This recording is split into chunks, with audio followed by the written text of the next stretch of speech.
भारत ने छीना चीन का ताज। चीनी खजाने में लगाई भयंकर आग। क्या भारत की लगाई हुई आग को चीन झेल पाएगा? भारत ने इकट्ठा कर लिया दुनिया का सबसे बड़ा खजाना, जिसका चीन छोड़ो अमेरिका भी नहीं तोड़ पाएगा रिकॉर्ड। भारत की बढ़ती ताकत से पूरी दुनिया में आ गया भूचाल। अब अमेरिका नहीं, भारत होगा दुनिया का सुपर पावर देश। दोस्तों, कुछ समय से भारत अंदर ही अंदर ऐसा खेल खेल रहा था कि चीन, जो कि जासूसी के मामले में बदनाम है, वह भी नहीं समझ सका कि आखिर भारत यह क्या कर रहा है, और बिना सोचे समझे जलती हुई आग में कूद गया। वो कहते हैं ना, नजर हटी दुर्घटना घटी। तो ठीक वैसे ही इस समय चीन के साथ घटना घट चुकी है और भारत के सपने साकार होने जा रहे हैं।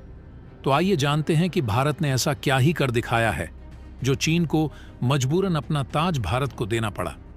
तो दोस्तों, पूरी खबर क्या है जानेंगे इस वीडियो में। साथ ही साथ एक दूसरी खबर भी है। दोनों खबर बहुत ज्यादा इंपॉर्टेंट है, सभी को जानना बेहद जरूरी है। लेकिन उससे पहले भारत के इस कामयाबी के लिए इस वीडियो पर एक लाइक तो बनता है। फटाफट वीडियो को लाइक कर दीजिए। दरअसल दोस्तों, हम यहां बात कर रहे हैं भारत के खजाने की। जी हां दोस्तों, भारत का जो खजाना है वह पूरी तरह से ओवरफ्लो हो चुका है, क्योंकि इस समय जो रफ्तार है, यानी एग्जाम्पल के लिए अब से 2 हफ्ते पहले भारत का खजाना एक सप्ताह में यानी कि 7 दिनों में करीबन $6 बिलियन बढ़ा था। उसके बाद जो पिछला हफ्ता गया उसमें भारत का खजाना करीबन $10 बिलियन बढ़ा था। दोस्तों, आप यकीन नहीं मानोगे कि इस हफ्ते तो कमाल हो चुका है। यानी रिजर्व बैंक ऑफ इंडिया ने अब से कुछ समय पहले रिपोर्ट जारी किया था, जिसमें बताया गया था कि भारत का खजाना लगातार चौथे हफ्ते करीबन $26.4 बिलियन का जबरदस्त लंबी छलांग लगा चुका है। और इसी के साथ हमारे खजाने ने सारे के सारे रिकॉर्ड तोड़ डाले हैं, क्योंकि हमारा खजाना ओवरऑल $62.4 बिलियन पहुंच चुका है। और इसी के साथ भारत के फॉरेक्स रिजर्व यानी कि भारत के विदेशी मुद्रा भंडार ने सारे के सारे रिकॉर्ड चकनाचूर कर डाले हैं, सब नष्ट कर दिए हैं। अगर बात करें पिछले 1 महीने की, तो भारत का खजाना करीबन $30 बिलियन बढ़ा है। और आपको बता दें, बांग्लादेश जैसा देश, जो कि पूरे के पूरे एशिया में एक उभरती हुई अर्थव्यवस्था माना जाता है, उसका टोटल खजाना भी इतना नहीं है जितना हमारा 1 महीने में बढ़ चुका है। और आपको बता दें कि हम सारे रिकॉर्ड तोड़ चुके हैं, सिवाय एक को छोड़कर। वो है ऑन टाइम हाई का रिकॉर्ड, और इसी पर कंफ्यूजन था, इसलिए आरबीआई ने इस पर अब क्लैरिफिकेशन भी दिया है। दरअसल अभी तक जितने भी मीडिया हाउसेस थे और हम सभी लोग यही समझ रहे थे कि भारत को अपना ऑन टाइम हाई रिकॉर्ड तोड़ने के लिए, यानी कि भारत का जो आज तक खजाना है वह कभी भी $643 बिलियन से ज्यादा नहीं बढ़ पाया था। और यह हुआ था 2021 में, यानी कि अब से लगभग 2.5 साल पुरानी बात है।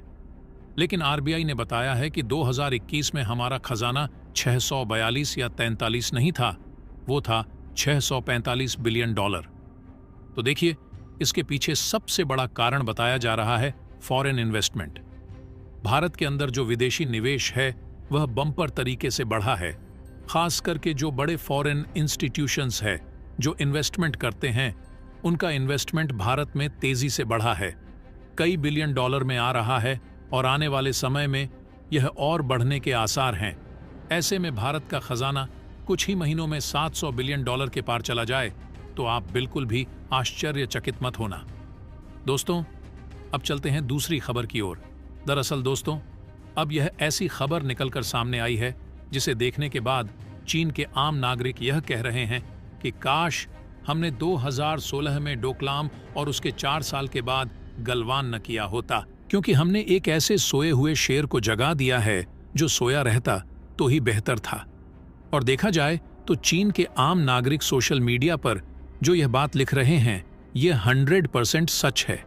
क्योंकि आप खुद देख लीजिए, 2016 तक आपने कभी सुना था कि भारत ये कह रहा हो कहीं पर कि हम चीन को पछाड़ देंगे, चीन को हरा देंगे, या फिर चीनी कंपनियों को बैन कर देंगे? नहीं, कभी भी नहीं सुना था। उल्टा ये कहा जाता था कि हम चीन के साथ मैन्युफैक्चरिंग करेंगे, चीन के साथ हर मामले में साथ मिलकर आगे बढ़ेंगे। लेकिन चीन के राष्ट्रपति शी जिनपिंग ने 2016 में डोकलाम और उसके बाद गलवान करवाकर भारत को यह करने पर मजबूर कर दिया कि चीन के साथ कंपटीशन करो, चीन को हर मामले में हराओ, हर जगह चीन को धूल चटाओ। दोस्तों, डॉलर का FDI यानी कि फॉरेन डायरेक्ट इन्वेस्टमेंट भारत में आने जा रहा है। जी हां, और इस बात की पूरी उम्मीद जताई जा रही है कि आने वाले 5 सालों में हर साल $100 बिलियन का FDI कम से कम भारत आया करेगा। जी हां, यह $100 बिलियन कम से कम है, इससे ज्यादा ही होगा, इससे कम नहीं होने वाला। और इसीलिए कहा जा रहा है कि आने वाले 5 सालों के अंदर $100 बिलियन पर ईयर के हिसाब से करीबन $500 बिलियन का इन्वेस्टमेंट इंडिया में आएगा। और यह बात लगभग तय इसलिए भी मानी जा रही है क्योंकि हाल ही में भारत ने यूरोप के 4 देशों के साथ, जिसमें स्विट्जरलैंड, फिनलैंड, इसके अलावा ऑस्ट्रिया, फ्रांस $100 बिलियन भारत में इन्वेस्ट करेंगे। यानी कि सिर्फ यूरोप के 4 छोटे देश ही हर साल $10 बिलियन पर ईयर के हिसाब से $100 बिलियन इन्वेस्ट करेंगे। आने वाले 10 सालों में यानी कि 10 बिलियन पर ईयर तो हमें यहीं से मिल जाएगा। इसके अलावा US है, UK है, इसके अलावा यूरोप के करीबन 27 देश हैं जो यूरोपियन यूनियन के सदस्य हैं। इतना नहीं, अरब के देश हैं जैसे कि सऊदी अरब, UAE, कतर, कुवैत। ये सभी देश मिलाकर देखें तो कई एस्टिमेट बताते हैं कि यह $100 बिलियन का आंकड़ा बहुत कंजर्वेटिव है। आंकड़ा इससे कहीं ज्यादा ऊपर जाने की पूरी संभावना है। लेकिन अगर हम $100 बिलियन के आंकड़े को ही मानकर चलें तो अब इस बात की संभावनाएं भी पक्की हो गई हैं कि आने वाले 4 सालों के अंदर ही भारत का जो खजाना है वह भी $1 ट्रिलियन के पार जा सकता है। क्योंकि इस वक्त भारत का टोटल विदेशी मुद्रा भंडार यानी कि जो टोटल खजाना है वह $645 बिलियन पर खड़ा है। यानी कि हमें सिर्फ $350 बिलियन और चाहिए $1 ट्रिलियन का आंकड़ा छूने के लिए। ऐसे में इस FDI की मदद से यह आंकड़ा हम मुश्किल से 3 से लेकर 4 सालों में छू सकते हैं।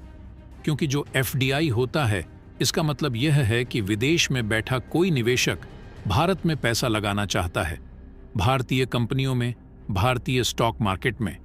ऐसे में वह अपने देश में की करेंसी यानी कि मोस्ट प्रोबेबिलिटी अमेरिकी डॉलर या फिर यूरो या फिर पाउंड जैसी जो बहुमूल्य मुद्राएं होती हैं वह देता है भारतीय सरकार को। भारतीय सरकार उस विदेशी मुद्रा को अपने खजाने में डाल देती है। उसके बदले में उस विदेशी व्यक्ति को भारतीय रुपया दे देती है। उस भारतीय रुपये को लेकर वह व्यक्ति किसी भी भारतीय कंपनी को दे सकता है या फिर स्टॉक मार्केट में इन्वेस्ट कर सकता है। यानी कि देखा जाए तो FDI से सीधा फायदा मिलता है भारतीय खजाने को। लेकिन आपका सवाल होगा कि भारतीय खजाने को हम $1 ट्रिलियन तक ही क्यों लेकर जाना चाहते हैं? तो इसके पीछे कारण यह है कि जिस दिन भारतीय खजाना $1 ट्रिलियन हो जाएगा उस दिन वह दुनिया का दूसरा सबसे बड़ा खजाना होगा। जी हां, इस वक्त सबसे बड़ा विदेशी मुद्रा भंडार चीन के पास है, करीबन $3 ट्रिलियन का। हालांकि वह तेजी से घट रहा है। हर महीने वह करीबन 20 से लेकर $25 बिलियन गिर रहा है। तो दोस्तों, इसके बारे में आपका क्या कहना है? कमेंट बॉक्स में जरूर बताइएगा। तो दोस्तों, जय हिंद, जय भारत।